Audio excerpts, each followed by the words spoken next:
Improving on that, 6 to 7 seasons. Yeah. Oh, shoot. We need to improve on that record. A year ago, certainly very disappointing for our program, for me personally.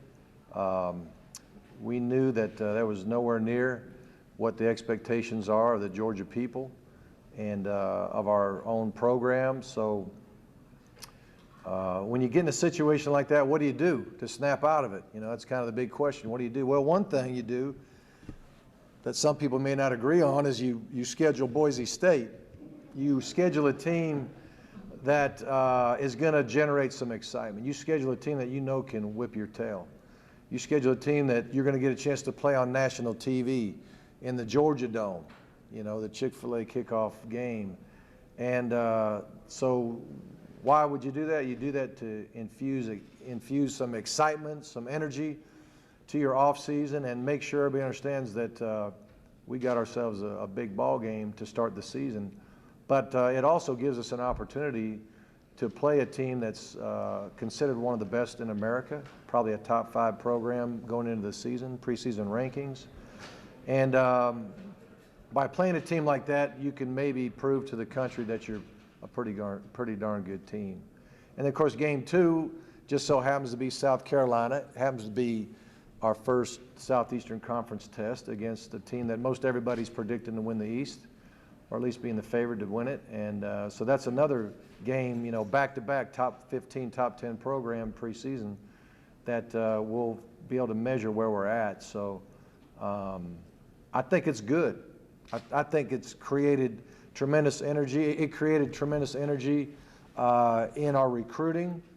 We had a tremendous recruiting class. I think a lot of those guys bought into the chance of opening their careers in the Georgia Dome on national TV in a game like that against Boise State. I think that was attractive to those guys. I think our recruits were attracted to being a part of what we were calling the dream team. They bought into that, and guys week by week, day by day, began to jump in the boat. I think that created a lot of excitement for us. And then the off-season program has gotten off on the right foot. And I'll say this, some of the guys that we started the off-season with aren't here anymore, okay? Some of them chose to get off the bus, so to speak, and some of them got a little help getting off the bus. And but the bottom line is the guys that's not all bad to me.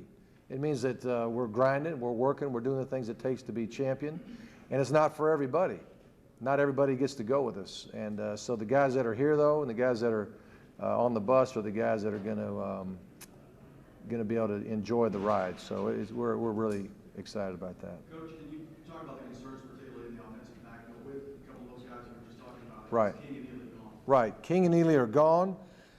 Well, but we have added Richard Samuel back to the running back position from the linebacker position we moved him to. But year 1 and 2 for Richard was at running back. He was a tailback.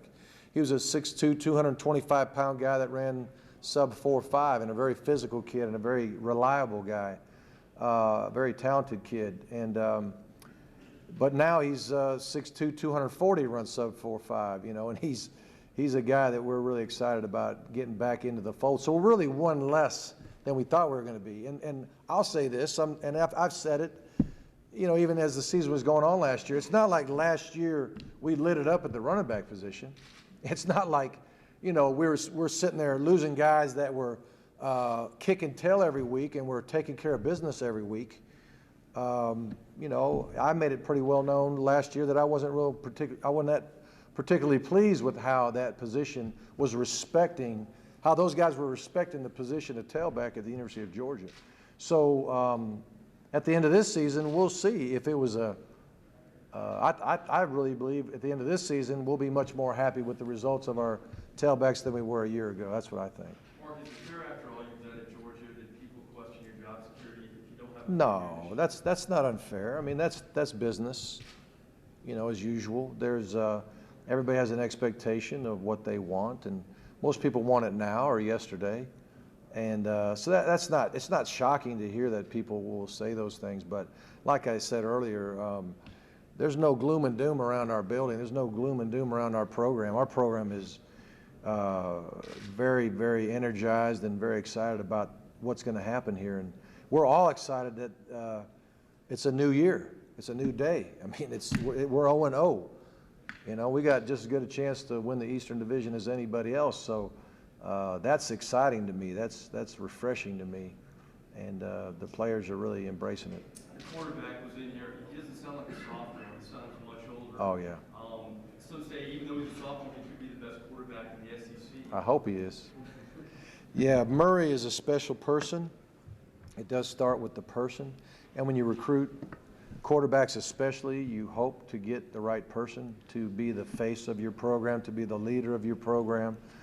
If you have to motivate your quarterback, you've got the wrong guy. And the thing about, Aaron Murray is a very self-motivated guy.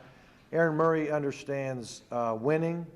He came from a great program in Tampa Plant in Florida. Coach Wiener coached that team. And so he understands winning, he understands team, he understands preparation. And there's no one person on our team that would doubt his motivation for us winning, and that is he's going to put the team and Georgia before Aaron Murray. And that goes a long way. When you know your leader loves you, you know your leader is putting you first, and you know your leader is going to be prepared to go into battle, that creates a lot of confidence. Coach, one of the biggest issues with NCAA was players receiving money, especially from outside sources. What is your position on some of your players maybe having jobs throughout the year and during the season? I don't think they have time to have a job. They don't have time to have a job. They're full-time students, and we have the regiment of football. There's a 20-hour rule that, 20 hours are countable. There's certain things that count. There's certain things that don't count. When you go in the locker room and you get taped up, or if you get treatment on an injury, or you go to an extra study session, or that isn't part of the 20-hour rule. You got the 20-hour rule plus other things that are going on. So you're more like a person with a 30-hour week job. And you're a full-time student, and you're competing against some of the greatest students in the Southeast and in the country at the University of Georgia. So they have no time to get an extra job. I wish they did and could do that. But I think there's ways of getting more money in their pocket through the cost of attendance. I think that's the way to go. And I'm hoping that we'll be able to do more things that can help those guys. So much more media at this event, and every year you coach at the SEC. Is it harder and harder to be yourself? Is it you have to guard up more? Well, you have to guard what you say, not only today, but just walking down the street. Just going to, if you want to take your family to dinner somewhere, if you're at any event, people just know who you are, and they, for whatever reason, are interested in what you have to say. So I have to be guarded, but to me, it's a good thing. It's a good accountability thing, because I know there's a lot of people count on me to do things a certain way and do things right, and above all else, I'm trying to live a life that would be pleasing to my Lord and Savior Jesus Christ. I mean, that's what makes me tick, and so there's a high accountability there too. But yeah, it's hard to just be who I am. I have a pretty good sense of humor.